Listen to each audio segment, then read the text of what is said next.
La mort de l'empathie humaine est l'un des premiers signes d'une culture sur le point de sombrer dans la barbarie. C'est costaud, hein. T'as des citations élevées. Si on perd l'empathie, on plonge vers la barbarie. Qu'en pensez-vous ? C'est dur comme expression. En même temps, je suis d'accord, mais c'est un peu dur, quoi. C'est un peu dur. Comment vous auriez dit les choses vous-même ? La critique est facile, hein, dans tout. Oui, ça peut être. Mais pas au point de sombrer dans la barbarie, quoi. Je crois qu'on est dans une société qui a des traditions de civilisation, de choses, et plus on s'en éloigne, on l'a vu dans des circonstances qui pouvaient être l'occupation ou des choses comme ça, où à ce moment-là, se perd complètement l'empathie, enfin, sans parler des déportations, enfin, de tout le truc criminel. Il se passe quelque chose à ce moment-là où cette valeur disparaît. Et c'est tragique, en effet, qu'elle puisse disparaître. C'est dangereux, hein. Et on ne peut pas non plus être gentil partout. Et c'est un problème très, très... Est-ce que vous trouvez qu'aujourd'hui, l'empathie est présente dans notre société ? Est-ce que c'est une force ? Est-ce que c'est une faiblesse ? C'est une faiblesse qu'on s'attribue à soi-même pour éviter toute difficulté, hein. Et on s'y perd, quoi. C'est en petit nombre, ça peut être sympathique, mais le danger, c'est on peut pas recevoir tout le monde non plus. tendance à penser que c'est une force, mais il faut encore se trouver dans une situation où elle puisse s'exercer. Et il y a beaucoup de situations où justement elle ne s'exerce pas, et c'est là que les choses peuvent être extrêmement dangereuses, quoi. Hein? Voilà. Il y a des gens qui cultivent la haine. Hein. La haine des autres, on comprend à travers quand on n'est pas sympathique, hein. Je pense. Quand on était gardien dans un camp de concentration, on voit mal pratiquer l'empathie. Dans l'histoire, ça s'est présenté à intervalles réguliers, hein, ce type de rapport. Il y a eu des massacres, il y a eu Pâles, à Saint-Barthélemy. Est-ce que vous trouvez qu'aujourd'hui, il y a plus d'empathie ? En ce moment précis, je trouve pas. Mais il y a quelques années, oui. Mais en ce moment, il y a quelque chose qui est très dur et que je sais pas comment la société va faire avec, surtout avec les jeunes gens, ce qu'ils vont ressentir, ce qu'ils vont vivre. Quand on est vieux, c'est difficile, hein, d'avoir un point de vue sur le futur. Voilà. Ouais, je suis d'accord. Est-ce que vous pensez pas qu'à chaque époque, il y avait peut-être en effet ceux qui paraissaient ne plus avoir d'empathie, et à l'inverse, il y en avait d'autres qui étaient prêts à donner leur vie pour... Oui, ça s'est présenté. Ça s'est présenté.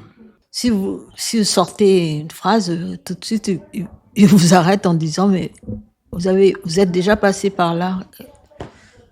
Qu'est-ce que vous en tirez? Ben, on en tire le silence, hein. Alors maintenant, j'ai un petit peu envie de vous demander en quoi est-ce que l'empathie peut, entre guillemets, porter du fruit, amener des choses positives?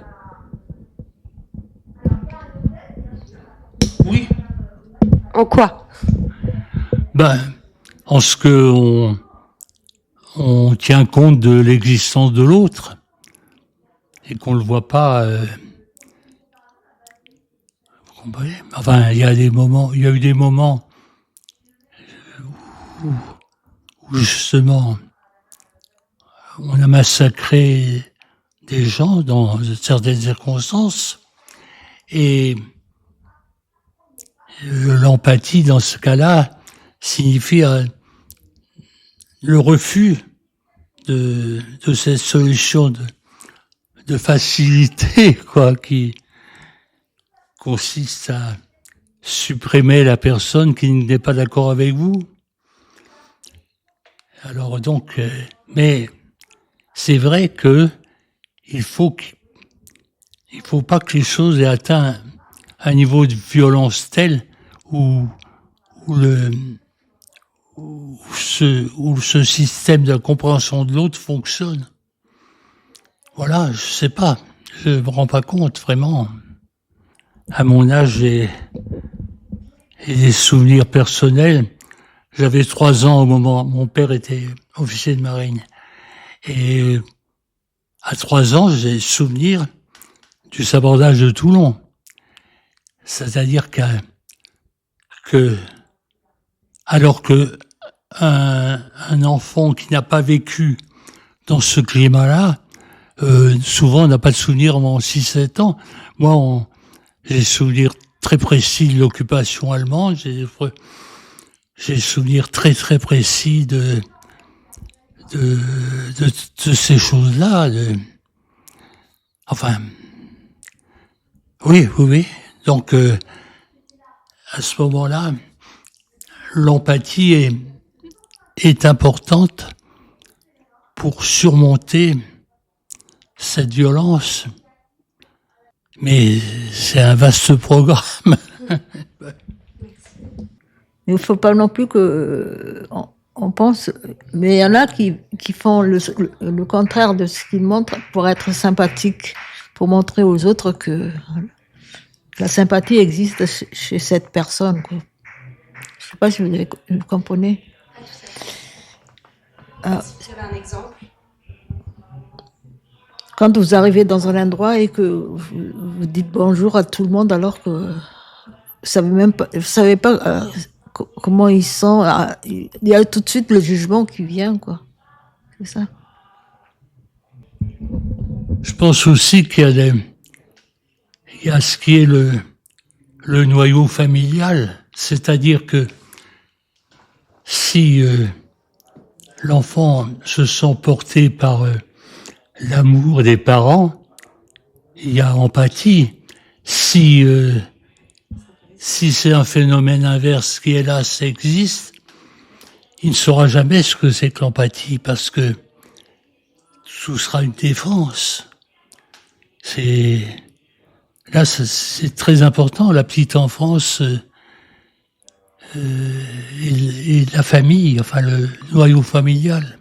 Et à l'inverse, qu'est-ce que vous voyez comme limite de l'empathie, ou qu'est-ce que l'empathie peut poser comme problème aussi?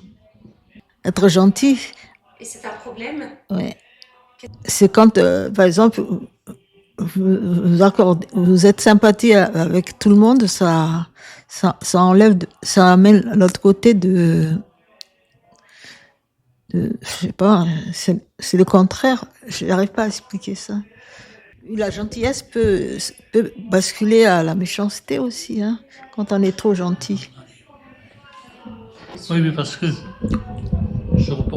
vous repensez à une citation. Oui, ça, la mort de l'empathie humaine est l'un des premiers signes d'une culture sur le point de sombrer dans la barbarie. C'est tout le problème des régimes totalitaires. Et c'est important. L'empathie, ça signifie d'accepter que la personne ne pense pas comme vous et a le droit d'exister. Voilà. Je suis d'accord avec lui de ce côté. Donc, il faut être toujours sympathique, alors que des fois, vous n'avez pas envie d'être sympa avec cette personne. Mais Parfois c'est naturel et parfois moins. Ah oui, oui. Il y a des fois où on a la personne en face, on va dire qu'elle nous casse les pieds. C'est évident. C'est pas... Bien sûr, bien sûr. Et puis, bon, puis ça signifie aussi ne pas accepter n'importe quelle cuisine. Voilà. Bon.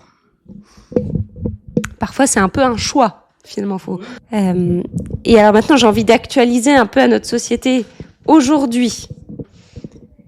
Qu'est-ce que ça pourrait apporter à notre société ? La survie, parce que c'est arrivé déjà dans l'histoire que tout se déglingue et que il y a plus, les gens ne peuvent pas avoir d'empathie, quoi. Voilà. Je sais pas quoi dire de plus. c'est ça que le pessimisme, ça n'amène que de la négativité. Hein. Est-ce que vous pensez que quelqu'un peut perdre ses facultés d'empathie ? Oui, c'est sûr. Ça dépend on peut perdre à cause des gens qui mentent en parlant, en disant que tout va bien et tout. Vous ne faites plus confiance, quoi. Je sais pas si c'est une bonne chose, mais Parce qu'on est blessé et on fait plus confiance. Oui, j'ai rien de plus à dire. Alors maintenant, est-ce que vous auriez des exemples de situations ou de personnes ou d'événements qui ont révélé des beaux exemples d'empathie ou au contraire des problématiques à ce niveau-là ?